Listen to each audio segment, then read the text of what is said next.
After years of royal drama, is Harry finally calling a truce, or just calling attention? After bombshell interviews, tell-all memoirs, and more scandals than a soap opera, Prince Harry suddenly wants back in. Reports claim he's inviting King Charles and Prince William to the 2027 Invictus Games. Email first, formal invite later. But here's the kicker. The press got wind of it before the royals did. Coincidence? Or classic headline hustle? Here's what's raising eyebrows. Michelle Obama, who said she's glad she never had a son because he may have turned out just like her husband. You should have threw a boy in the mix. I would. I'm so glad I didn't have a boy. Yeah. Because he would have been a Barack Obama. It was like baby Barack. It would have been amazing. No, I would have felt for him. I'm sure that's what every father and husband wants to hear, that she's grateful she didn't have a son just like him. Yeah, I mean, we've noticed this pattern in some of Michelle Obama's recent interviews and podcasts where she takes subtle jabs at former President Obama. And while some might chalk it up to playful banter or honesty, I think there's a fine line between transparency and diminishing your partner in public. In my opinion, mutual respect, especially when you're in the spotlight, is essential. When those comments start feeling more like digs than dialogue, I think it comes across as disrespectful. And I think you might recognize it too. Barack seems very self-deprecating in public. He doesn't ever seem to be ugly about his wife. No, I haven't seen him poke fun at her. I don't think it will be received well, especially now that she's got a podcast, she's got a platform to hit back. So it'll be interesting. There's been so many rumours about those two now for, well, 6 months, all year. We've been hearing about how that marriage is not as solid as some thought it was. Now let's move on to Prince Harry. He's looking to reconcile his relationship with the royals. He's reportedly invited King Charles and Prince William to the 2027 Invictus Games. What are the chances they'll attend, Kinsey? Oh my gosh, yeah. So this is being framed as something of an olive branch. Insiders say that an email invitation will be sent out later this month, followed by a formal invitation. But when these gestures are publicized before they're privately extended, it raises questions about their sincerity. It starts to feel less like a reconciliation and more like PR. And realistically, the likelihood of the family accepting is slim, not just because the event overlaps with Queen Camilla's 80th birthday, but because trust, once broken, takes more than a headline or an invitation to rebuild.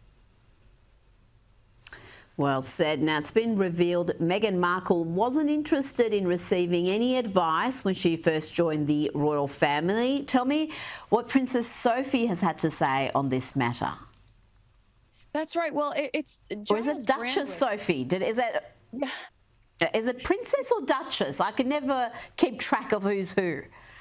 It's Duchess Sophia. So Giles Brandreth has actually revealed that when Meghan was first introduced into the fold, Queen Elizabeth suggested that Meghan meet with Sophie because she thought she'd be a really incredible mentor for her. And Meghan rejected the offer and said she had Prince Harry and she didn't need any help when it came to navigating royal life. And I don't know how familiar you are with, Duchess Sophie and Prince Edward's history, but they tried to do the half in, half out. They got in a little bit of trouble. They pivoted. They went full into the royal world, and now they're superstars in the fold. So these were the perfect people to mentor Harry and Meghan because they've lived it. They've experienced it.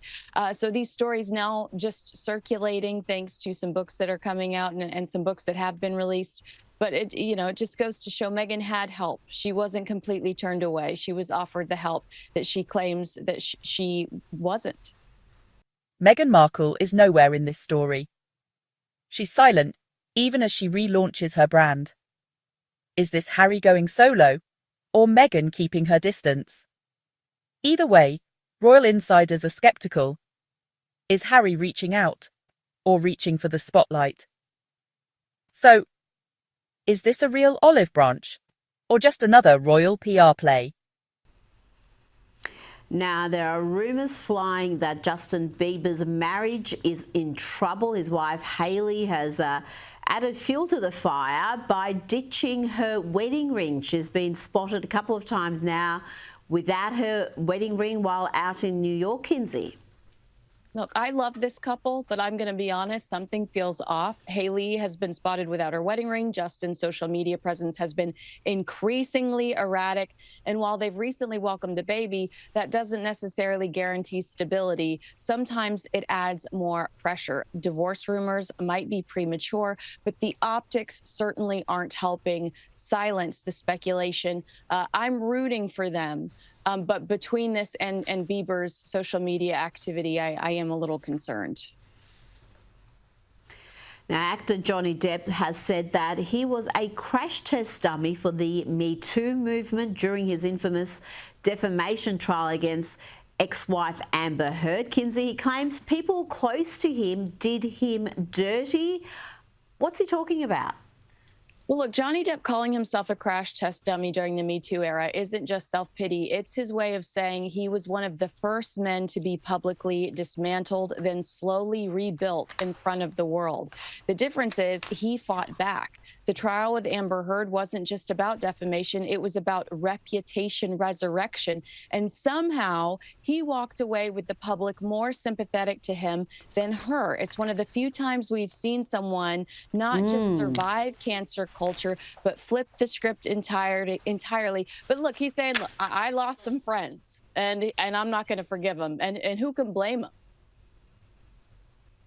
Well, yes. I mean, he treated that trial like a role. He was very entertaining. He was very likable. And I think she just made some major miscalculations about how she was being perceived by ordinary people. Now, Jussie Smollett, actor and race crime hoaxer Jussie Smollett, is apparently engaged to fellow actor Jabari Red. Is this a real engagement, Kinsey, or another hoax? Yeah, right. The engagement comes more than 6 years after Smollett was accused of staging a hate crime against himself in 2019. He claimed at the time that he was attacked by men who yelled homophobic slurs at him in Chicago. Sources say Jussie Smollett is planning a private wedding, just family, close friends, and two imaginary attackers in ski masks. Yeah. Now, before you go, the wedding planners for Jeff Bezos and Lawrence Sanchez have come to their defense. The couple have been getting all sorts of abuse from locals in Venice who are not happy with their wedding plans. Why are the Italians so upset about this, Kinsey? Well, there are rumors that I do think are kind of ridiculous, that like all of the gondolas are going to be taken up, that they're taking over a huge piece, parts of the city that they're saying they're not. The wedding planners have come out and said, look, from the get-go, we've come out, we've donated to charities, local charities.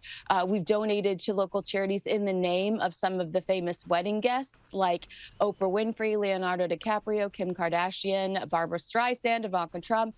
And they've said we've made it our mission throughout this process not to negatively affect the locals. In fact, they're using 80% local vendors.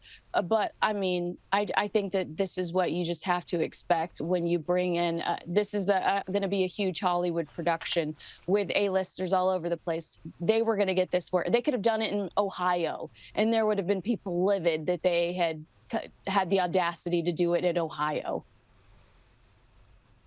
Oh, I think it's going to be a very classy affair. We'll see. I think this is a case where money does not buy class. I'm very interested to know about the prenuptial agreement. We're going to get through all of that in your future appearances. The Windsors are famous for their stiff upper lip and even stiffer grudges. Should they accept the invite or leave Harry on red? Drop your thoughts in the comments and don't forget to subscribe for more royal drama every week.